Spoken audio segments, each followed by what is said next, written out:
جب مجبور کرتے ہو تو پھر اب جواب سنو۔ دین اسلام دنیاوی، تمدنی، معاشرتی اور اقتصادی معاملات میں تعصب اور تنگ نظری سے کام نہیں لیتا، بلکہ ایسے معاملات میں صرف انسانی مفاد کے پیش نظر وسعت نظری کا مظاہرہ کرنا ہے اور مذہبی تعصب سے کام نہیں لینا۔ اقتصادی معاملات میں مسلم اور غیر مسلم کے لیے کوئی قدغن نہیں ہے۔ یہ ہے حوالہ جواب عرض کر رکھا ہوں۔ ویسے ان سوالوں کے زبانی کلامی جواب دوں تو میں 2 منٹ کے اندر بھی دے سکتا ہوں۔ البتہ عدل و انصاف کا مطالبہ مسلم اور کافر دونوں سے ہے۔ عدل و انصاف ایک دوسرے سے ہمدردی ہر جگہ اور ہر شخص کے لیے ضروری ہے۔ اللہ کے پیارے پیغمبر امام الانبیاء محمد رسول اللہ صلی اللہ علیہ وسلم نے خیبر فتح ہونے کے بعد یہود کے ساتھ مزارعت کا معاملہ کیا تھا، جیسا کہ سیدنا عبداللہ بن عمر رضی اللہ عنہما بیان کرتے ہیں۔ دلیل کا مطالبہ کرنے والے، سوال کرنے والے اب موجود نہیں ہیں۔ جی دلیل دینی ہے، دلیل دینی ہے۔ اب میں دلیل دے رہا ہوں کہ اللہ کے رسول محمد رسول اللہ صلی اللہ علیہ وسلم نے یہودیوں کو خیبر کی زمین اس شرط پر کاشت کے لیے دی تھی کہ وہ اس میں محنت کے ساتھ کاشتکاری کریں، اور اس سے جو پیداوار ہوگی اس سے ان کو نصف ملے گا۔ یہ جو روایت پڑھی ہے نا، یہ صحیح البخاری کے اندر موجود ہے۔ صحیح بخاری میں یہ حدیث ہے 2331۔ اور ہمارے یہاں نواں لاہور کا وتیرہ یہ ہے، ایک نماز کے وقت سوال پوچھتے ہیں، جب رمضان بھائی تحقیق کر کے اگلی نماز کے وقت جب جواب دینا ہوتا ہے اس وقت وہ بھائی موجود ہی نہیں ہوتے۔ اللہ اکبر۔ یا پھر تو ہم مولوی کا امتحان لینا چاہتے ہیں کہ مولوی کتنے پانی کے اندر ہے، یا پھر مولوی کے ساتھ مذاق کرنا چاہتے ہیں۔ چلو خیر، جو بھی نظریہ یہ ان بھائیوں کا نظریہ ہے۔ تو امام بخاری رحمہ اللہ نے اس حدیث پر بائیں الفاظ عنوان قائم کیا ہے کہ یہود سے مزارعت کرنا۔ صحیح البخاری اور باب نمبر 11، مرزائیوں کے ساتھ تجارتی معاملہ کرتے وقت اس بات کا خیال رکھنا ضروری ہے کہ وہ اس تجارت سے ہونے والے نفع کو اسلام اور اہل اسلام کے خلاف منفی سرگرمیوں میں صرف نہ کریں۔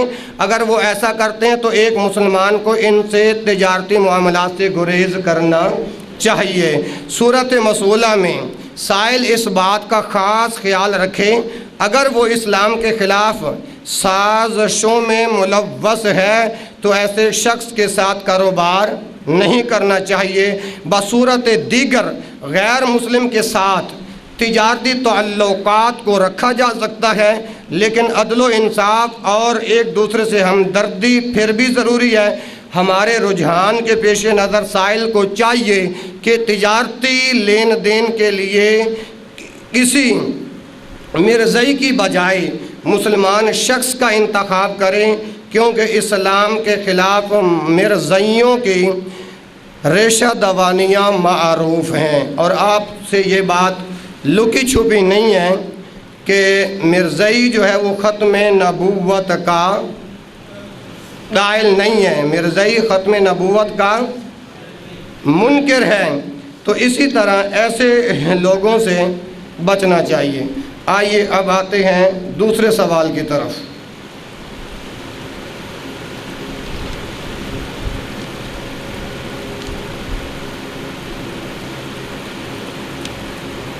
کہ غیر مسلم کو قربانی کا گوشت دیا جا سکتا ہے یا نہیں؟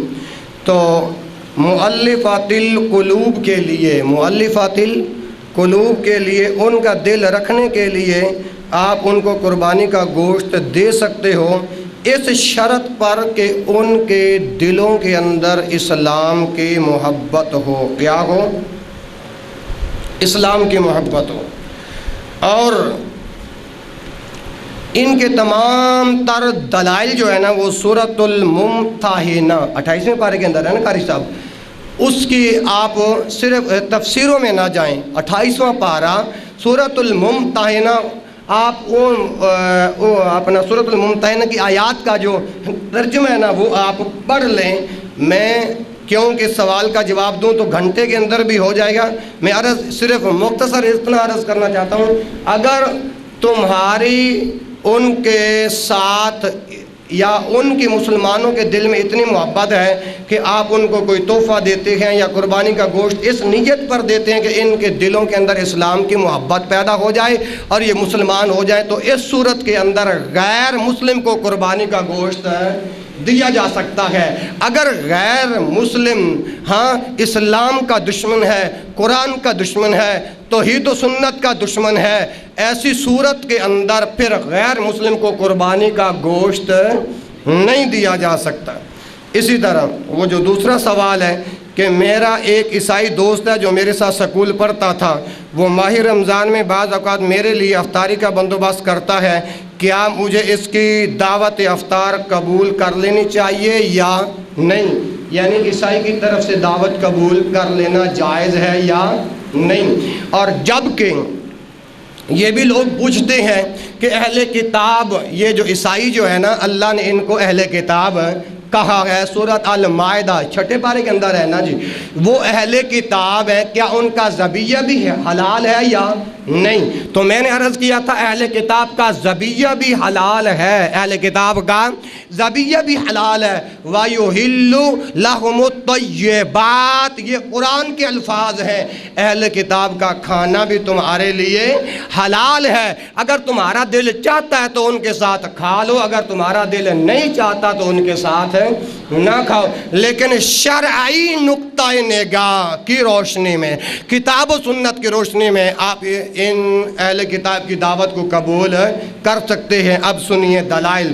قرآن ہمیں غیر مسلم حضرات کے ساتھ مروت اور رواداری کا حکم دیتا ہے۔ کس کا؟ مروت اور رواداری کا۔ ایسے حالات میں اگر وہ ہمیں کوئی تحفہ دیتا ہے تو اسے قبول کرنے میں کوئی امر مانے نہیں، پس اس بات کا خیال رکھا جائے کہ وہ تحفہ غیر مسلم افراد کے مذہبی تہوار کی خوشی میں نہ ہو۔ ایسے موقع پر ان کی حوصلہ افزائی کرنا ایک مسلمان کے، ایک کلمہ پڑھنے والے کے شایان شان نہیں ہے۔ اور رسول اکرم صلی اللہ علیہ وسلم نے خود بعض کفار سے تحائف کو قبول، خود نبی پاک نے، خود نبی کا کلمہ پڑھنے والوں، نبی صلی اللہ علیہ وسلم کے بعد خود نبی پاک صلی اللہ علیہ وسلم نے کفار کی طرف سے تحائف کو دلیل۔ چنانچہ سیدنا ابو حمید سعدی رضی اللہ عنہ بیان کرتے ہیں کہ ہم رسول اکرم صلی اللہ علیہ وسلم کے ساتھ غزوہ تبوک کے ہمراہ تھے تو کہ ایلا کے بادشاہ نے اللہ کے پاک پیغمبر محمد رسول اللہ صلی اللہ علیہ وسلم کو ایک سفید خچر تحفے کے اندر دیا تھا۔ خچر کو سریکی میں کیا کہتے ہیں؟ کھوتا۔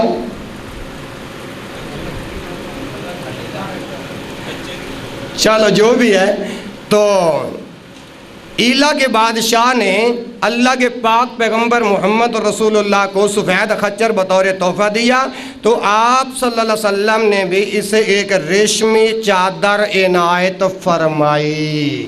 حوالہ صحیح البخاری کتاب الزکوٰۃ 1481 نمبر ہے۔ اس حدیث پر امام بخاری رحمہ اللہ نے بائیں الفاظ عنوان قائم کیا ہے کہ مشرکین سے ہدیہ قبول کرنا۔ حوالہ بخاری کتاب الہبہ اور باب نمبر 28۔ اچھا، ایک اور بات میرے ذہن میں آئی، چونکہ پورے ہفتے کا ایک ہمارے ذہن کے اندر خاکہ ہوتا ہے جو آپ بھائیوں کے ساتھ شیئر کر کے اپنے بوجھ کو ہلکا کرنا ہوتا ہے۔ جی قاری صاحب حوالے بہت دیتے ہیں، جب حوالے دیتے ہیں نا تو گفتگو کا مزہ نہیں رہتا۔ میں نے تو پہلے بھی ایک دن عرض کیا تھا کہ علماء سے مزے نہ لیا کرو، دین سیکھا کرو۔ یہ حوالہ میں اس لیے دیتا ہوں کیوں، بعض اوقات بھائی جو ہے نا عطار الرحمن ربانی صاحب باہر اڈوں کے اوپر جا کے یہ بات کرتے ہیں کہ مولوی صاحب نے جواب تو دے دیے لیکن اب حوالہ نہیں دیا۔ ٹھیک ہے، گفتگو بھی ریکارڈ ہو گئی، اب ہمیں کیسے پتہ چلے کہ اگر ہم خود اس کی تحقیق